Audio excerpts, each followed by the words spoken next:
रामचरण और कमला थानेदार के सामने हाथ जोड़े खड़े थे। साहब, मेरा बेटा कुछ दिनों से घर नहीं आया है। ऑफिस जाने को कहकर घर से निकला था पर नहीं लौटा। साहब जी, मेरे बेटे को ढूंढ दो साहब। रामचरण बिलख पड़े थे। कमला की आंखों से भी आंसू बह रहे थे। उनका बूढ़ा और कमजोर हो चुका शरीर सूखे पत्ते की भांति कांप रहा था। थानेदार ने हिकारत भरी नजरों से उन्हें देखा और अपने काम पर लग गए। अब की बार कमला ने रूधे गले से गुहार लगाई थी। साहब जी, इस शहर में हम नए हैं, हमारा सहारा तो आप ही हैं। आप हमारी मदद कर दो साहब। हाँ हाँ ठीक है, जाकर रिपोर्ट लिखवा दो। थानेदार साहब ने अपना सिर झुकाए ही कहा था। वे अपने सामने खुली फाइल में खो से गए थे। किसी घोटाले की फाइल थी। रामचरण और कमला रिपोर्ट लिखाने के बाद भी बहुत देर तक थाने के सामने लगे पेड़ की छाया में बैठे रहे थे। अपने घर लौटने की हिम्मत उनको नहीं हो रही थी। अपना घर नहीं, ये अपना घर कहाँ है? ये तो उनके बेटे का घर है।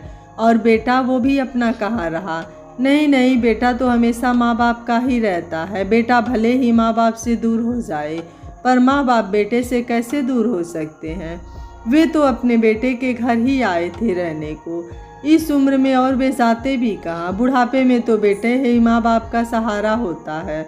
कमला, हम यहाँ बेटे के पास आए ही नहीं होते तो अच्छा था। और कहाँ जाते हम? कमला ने गहरी सांस ली।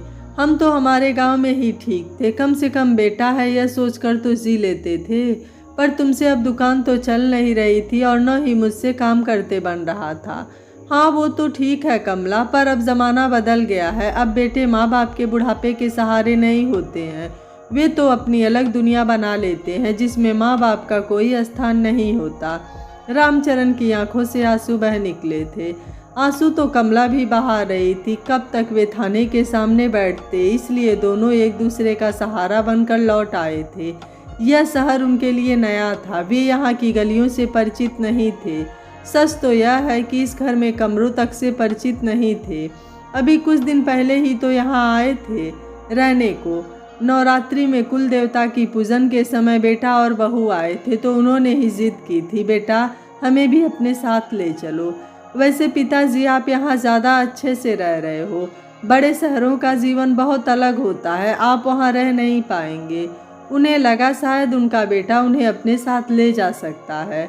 हम रह लेंगे बेटा, पर यहाँ मन नहीं लगता। सुना घर खाने को दौड़ता है। तेरे पिताजी से भी अब काम नहीं होता। तुम तो हमें अपने साथ रख ही लो। मैं और सुधा सुबह ही काम पर निकल जाते हैं। आप लोग अकेले क्या करोगे? रामचरण और कमला अपने बेटे की आवाज़ का कड़वापन समझ नहीं पाए थे। आप कहो तो हम ज़्यादा पैसे भेजने लगेंगे। आप काम करने के लिए बाई रख लो, बहू ने बोला था। इस बार उसकी आवाज़ में चुचलाहट थी। कमला ने गहरी सांस ली। उसे बहू का व्यवहार पसंद नहीं आ रहा था। उसका सलवार सूट पहनना भी उसे पसंद नहीं आया था। शहर में चल जाता है यह सब, पर गांव में लोग अभी बहू को बहू के रूप में ही देखना चाहते हैं। गांव की अपनी मर्यादाएं होती हैं। कम से कम सिर पर पल्ला तो होना ही चाहिए। कमला ने बहू को बोला भी था, बहू 2 दिन के लिए गांव आई हो तो साड़ी पहन कर आती तो अच्छा रहता। मुझे साड़ी पहनते नहीं बनता और न मेरे पास साड़ी है, उसने रूखा सा जवाब दे दिया। साड़ी मैं दे देती हूँ, कम से कम यहाँ तो साड़ी पहन लो। नो, मैंने संदीप को पहले ही बोल दिया था कि मैं कभी साड़ी नहीं पहनूंगी। यदि आपको अच्छा नहीं लग रहा है तो हम आज ही चले जाते हैं। कमला मौन हो गई। उसे कमला की बात अच्छी नहीं लगी थी। संदीप, मैंने तुमसे बोला था ना कि मैं तुम्हारे साथ गाँव नहीं आऊँगी। तुम नहीं माने। अब देखो तुम्हारी माँ मुझे परेशान कर रही है। संदीप कुछ नहीं बोला। चुप तो कमला भी रही आई।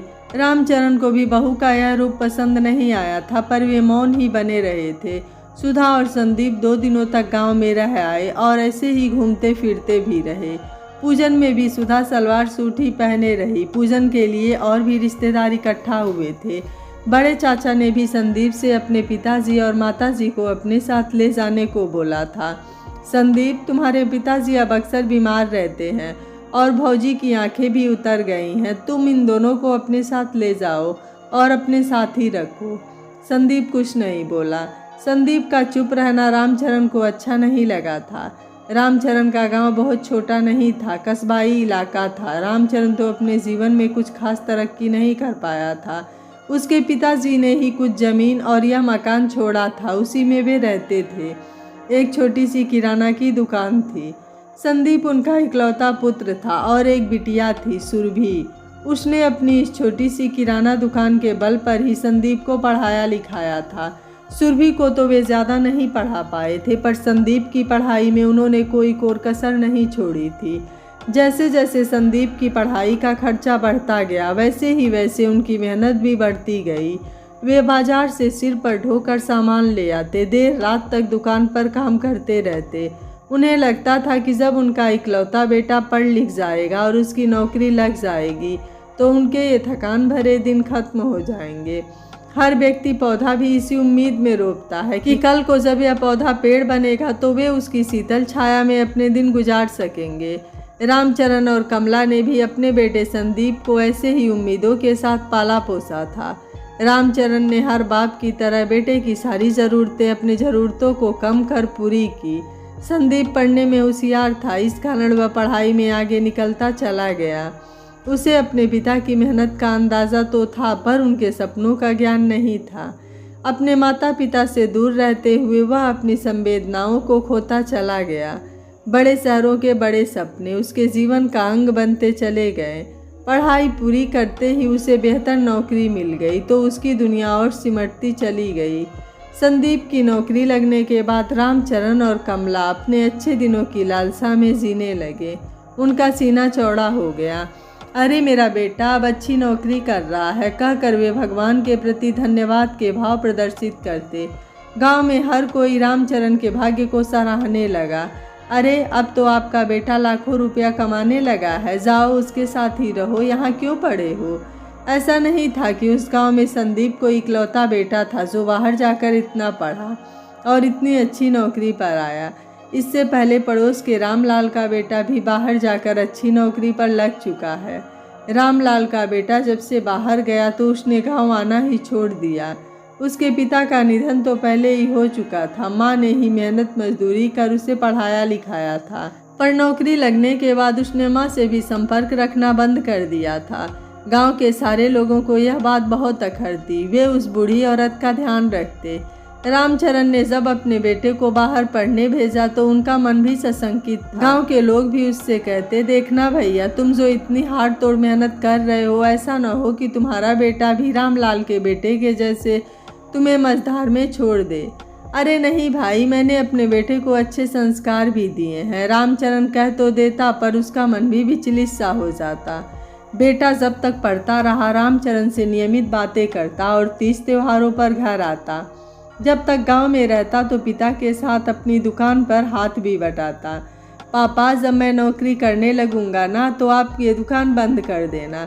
मैं आपको बहुत सारे पैसे भेजता रहूँगा, आप और माँ आराम से बैठकर खाना। अरे इस दुकान ने ही तो तुझे पढ़ाया है, उसे भला कैसे छोड़ सकता हूँ। रामचरण हंस देते। तो ठीक है, पर फिर आप नौकर लगा लेना और खुद सेठ बनकर बैठे रहना। हाँ, ये तो करना पड़ेगा, अब मुझसे मेहनत होती भी नहीं है। ये कांधे देख, वजनदार बोझा उठाकर एक ओर को झुक गए हैं। वे अपने बेटे को अपना कंधा दिखाकर दर्द को महसूस करते। उनकी आंखों से बरबस आंसू भी बह निकलते, जिसे वे एक ओर होकर चुपचाप पोंछ लेते ताकि उनके बेटे को उनके आंसुओं का पता न चले। कमला भी ऐसा ही करती, अपनी झुकी कमर को लेकर भाग दौड़ करती, पर कमर के दर्द को अंदर ही पी लेती। संदीप अब उसकी गोद में तो पहले जैसे नहीं बैठता, पर उसके पास बैठकर उससे ढेर सारी बातें अवश्य करता। वह जब तक संदीप रहता उसकी पसंद का खाना बनाती और प्यार से उसे खिलाती।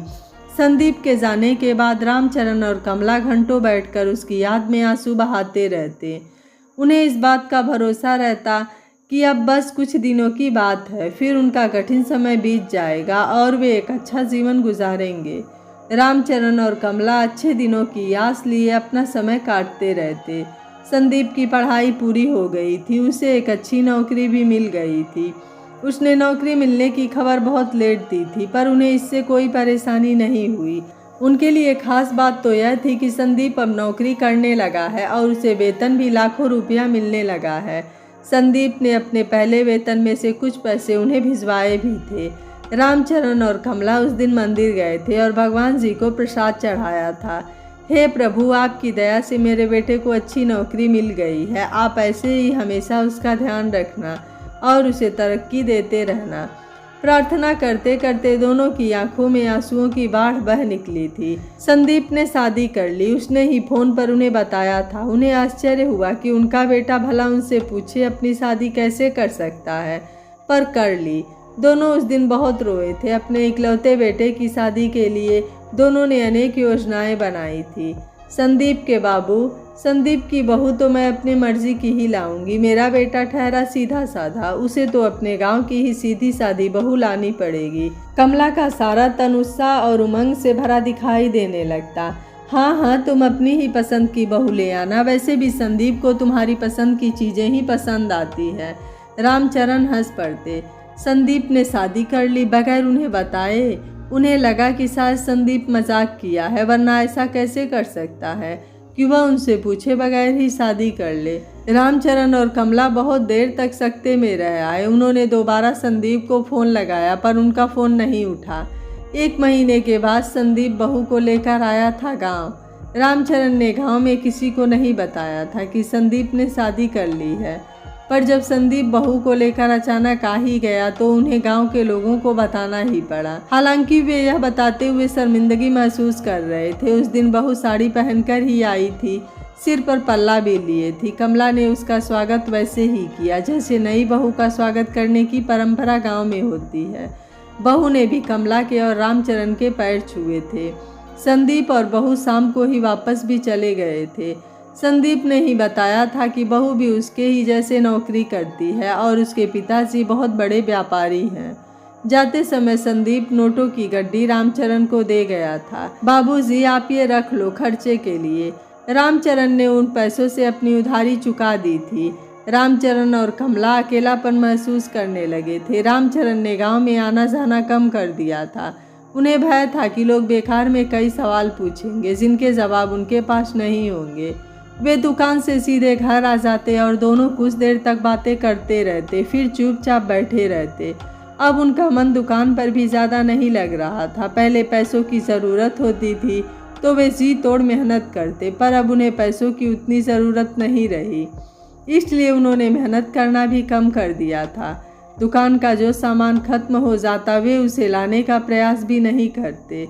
इसके चलते उनके ग्राहक भी कम होते जा रहे थे। ज़्यादातर समय वे दुकान में यूं ही खाली बैठे रहते। वैसे तो उनका मन था कि वे अब दुकान बंद कर ही दें, पर फिर क्या करेंगे, यह सोचकर उन्होंने दुकान बंद करने की योजना नहीं बनाई थी। जब वे और कमला संदीप के साथ रहने चले जाएंगे तभी दुकान बंद कर देंगे, यह सोचकर वे समय का इंतज़ार कर रहे थे। कमला को बहुत मन था कि अब बहू भी आ गई है तो संदीप उन्हें अपने साथ ले जाए, ताकि वे दोनों बहू के साथ रहने की अपने सालों पुरानी इच्छा को पूरा कर लें। पर संदीप ने उनसे साथ चलने के लिए बोला ही नहीं था। वे स्वयं उससे कहना नहीं चाह रहे थे। लोग भी अक्सर उनसे पूछते, का भाई बेटे के पास कब जा रहे हो? अब तो वो अच्छा कमाने लगा है और ब्याह भी कर लिया है। चले जाओ, यहाँ रहकर काहे को अपना बुढ़ापा बर्बाद कर रहे हो? हाँ, जरा बस जम जाए तभी जाएंगे। रामचरण को उनकी बातें अच्छी नहीं लगती थी, इसलिए वे संक्षिप्त सा उत्तर दे देते, पर लोगों की जुबान को तो वो खामोश नहीं कर सकते थे। वे ही तो सबसे बोलते थे। देखना, जब संदीप की नौकरी लग जाएगी ना तो गांव का सारा कामकाज बेच बाच कर वे और कमला संदीप के पास ही रहने चले जाएंगे। फिर शायद ही गांव लौटना हो। संदीप 2 साल तक फिर गांव नहीं आया। फ़ोन पर भी गाहे बगाहे ही बात हो पाती। बहुत काम रहता है इसलिए बात नहीं कर पा रहा हूँ। जब भी बात होती तो वह ऐसा कहकर अपनी सफाई दे देता। बहू से कभी बात न तो रामचरण की हुई और न ही कमला की हुई। पैसे ज़रूर हर महीने उनके खाते में आ जाते। रामचरण और कमला 2 साल से इसी बात का इंतज़ार कर रहे थे कि संदीप उनसे बोले और वे उसके साथ रहने चले जाएं, पर संदीप बोला ही नहीं। इस बार उन्होंने ही संदीप को बोला था कि कुल देवता की पूजन में वो बहू को लेकर आ जाए, जो बहुत ज़रूरी है। अन्यथा यदि कुल देवता नाराज़ हो गए तो परेशानियां पैदा होने लगेंगी। हो सकता है कि कुल देवता के भय से संदीप बहू को लेकर 2 दिनों के लिए गांव आ गया था। रामचरण और कमला को उम्मीद थी कि संदीप इस बार उन्हें अपने साथ लेकर ही जाएगा। इतने दिनों में तो उसकी घर गृहस्थी जम ही गई होगी। उन्होंने संदीप के आने के पहले ही अपने जाने की सारी तैयारी कर ली थी। रामचरण ने फिलहाल दुकान को न बेचने का निर्णय खुद ही ले लिया था। कमला ने भी अपनी घर गृहस्थी का सामान सहेज कर रखने का निर्णय कर लिया था। दोनों को पूरा भरोसा था कि बेटा और बहू उन्हें साथ लेकर ही जाएंगे। संदीप और बहू आए भी, पर दोनों ने उन्हें साथ लेकर चलने की कोई बात नहीं की। कमला का माथा ठनक गया। वैसे तो उसने जैसे ही बहू को साड़ी की जगह सलवार सूट पहने देखा, तभी उसकी त्योरियां चढ़ गई थी। ससुर के सामने भी बहू ने सिर पर कुछ नहीं रखा था। कमला ने अपने जीवन में ऐसा कभी नहीं देखा था। बेटियां तक भी सिर पर ओढ़नी रखकर ही बड़ों के सामने निकलती थी। उसकी नाराजगी इस बात को लेकर बढ़ गई थी, इसलिए उसने बहू को टोक दिया था। कमला का यूं टोका जाना बहू को पसंद नहीं था। उसने इसकी शिकायत संदीप से भी की थी। संदीप और बहू आ रहे हैं और वे कमला और रामचरण को अपने साथ ले जाने वाले हैं। यह बात सारे गांव को पता चल चुकी थी। हालांकि यह सारी बातें सभी ने अंदाज़ा बैठाकर ही सोच ली थी, क्योंकि न तो रामचरण ने कुछ बोला था और न ही कमला ने इस संबंध में किसी से कुछ बोला था। दरअसल वे दोनों भी इस बात को लेकर सशंकित ही थे कि संदीप उन्हें अपने साथ लेकर जाएगा भी या नहीं। संदीप ने इस संबंध में कोई इशारा भी नहीं किया था। संदीप केवल 2 दिनों के लिए आया था। पहला दिन तो मिलने जुलने में निकल गया और दूसरा दिन पूजन पाठ में। पूजन के बाद और रिश्तेदारों के जाने के पहले ही संदीप अपनी लौटने की तैयारी कर रहा था, पर तब भी उसने अपने माता पिता से उन्हें ले चलने के संबंध में कोई चर्चा नहीं की थी। तब रामचरण ने ही संदीप को बोला था, बेटा अब मैं और तुम्हारी माँ भी तुम्हारे साथ ही चलना चाह रहे हैं। वहाँ आप क्या करोगे? आप लोग तो यहीं रहो। शहर का जीवन और गांव के जीवन में बहुत अंतर होता है पिताजी, आप वहाँ रह नहीं पाएंगे। संदीप ने तो साफ साफ ही मना कर दिया था, पर रामचरण नहीं माने। नाते रिश्तेदारों ने भी दबाव बनाया तो मजबूरी में संदीप को कमला और रामचरण को साथ लेकर आना ही पड़ा। सुधा इस निर्णय से नाराज थी। उसने किसी से कोई बात नहीं की। शहर में आते ही सुधा ने अपने मायके जा रही हूँ कहकर दूसरे दिन ही रवानगी डाल दी थी। वहीं संदीप भी देर रात को ही लौटता और हर समय झुझलाया सा बना रहता। रामचरण और कमला दोनों अनजान शहर में बहुत अकेले पड़ गए थे। सुधा नहीं लौटी। दीपावली का त्यौहार होने पर भी नहीं लौटी। रामचरण ने कई बार संदीप को बहू को लिवा लाने के लिए बोला, पर हर बार संदीप उन्हें झिड़क देता। कमला को संदीप का व्यवहार बहुत खराब लग रहा था। वे समझ गए थे कि उन्होंने यहाँ आकर गलती कर ली थी। उनका दिन काटना कठिन होता जा रहा था। इसी बीच संदीप भी कहीं चला गया था। पिछले कई दिनों से वो घर नहीं लौटा था। रामचरण ने जाने कितनी बार उसे फ़ोन लगाने की कोशिश की, पर उसका फ़ोन बंद ही बताता रहा। वे अनजाने भय से काँप गए थे, इसलिए उन्होंने पुलिस थाने में रिपोर्ट लिखवाई थी। रामचरण और कमला हताश और निराश अपने घर के सामने बैठे थे। तभी सुरभि का फ़ोन उनके पास आया था। पिताजी, आप और माँ अपने गांव वापस लौट जाओ, पर संदीप, वो केवल आपके कारण ही घर नहीं लौट रहे हैं। मतलब? देखो पिताजी, भाभी को उनके साथ आप लोगों का रहना पसंद नहीं आ रहा है, इस कारण ही वे कहीं और रहने लगी हैं। भैया भी वहीं रहने लगे हैं। ऐसे में आप दोनों ऐसे अनजान शहर में अकेले कैसे रहेंगे? रामचरण का सारा शरीर पसीने से नहा गया। क्या संदीप केवल उन लोगों के कारण ही घर नहीं लौट रहा है? उसको अपने पिता ही बोझ लगने लगे हैं? बहू तो ठीक है, पर संदीप तो उनका अपना खून है। कितने अरमानों से उसे पाला है, और वो इस बात को सोचे बगैर कि पिताजी इस अनजान शहर में कहाँ भटकेंगे, बगैर बताए कहीं और रहने चला गया। उनका चेहरा गुस्से से लाल हो गया था। पिताजी, आप चाहें तो आप और माँ मेरे पास आकर रहने लगे, हमें कोई परेशानी नहीं होगी। सुरभि ने स्नेह के साथ बोला था। नहीं बेटा, मैं सब कुछ समझ गया। अब हम दोनों ही अपने घर लौट जाते हैं। गहरी सांस ली थी रामचरण ने। सुरभि ने भी उस वेदना युक्त सांस की आवाज़ को महसूस कर लिया था। पूछते और पता करते हुए रामचरण और कमला स्टेशन आकर अपने गांव जाने वाली गाड़ी में बैठ चुके थे। उनके सामने अपने जीवन के शेष रहे जीवन का गणित आ रहा था। भागती ट्रेन के साथ वे अपने सपनों को भी पीछे छोड़ते जा रहे थे और सोचते जा रहे थे कि आज के समय में कर्म करो, बस किसी से फल की इच्छा ना करो, चाहे वह अपना बेटा ही क्यों ना हो। यह कहानी आपको कैसी लगी, आप हमें अपनी राय कमेंट बॉक्स में ज़रूर दीजिएगा। वीडियो पसंद आया है तो वीडियो को लाइक शेयर एंड चैनल को सब्सक्राइब कर लीजिएगा। Thank you for watching. मिलते हैं अगली कहानी में।